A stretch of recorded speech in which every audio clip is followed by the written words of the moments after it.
Brother Dan, Divine, the healer, isang instrumento dito ng Panginoon. Kahit na anong sakit, huwag magatubili na lumapit, kayang-kaya ka pagalingin.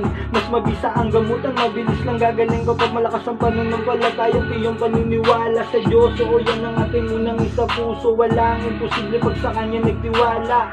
Di po kita binibiro, dito mo mararanasan paano magkaroon ng himala. Physical o spiritual na sakit, kahit ganong kalala, huwag ka pong mag-alala, si Bro Dan na po ang bahala. Nagbabahagi din ng karunungan at kaalaman na matuturing kayaman ng dasal na Latin na pananggala at gabay na pangontra para sa iyong kaligtasan.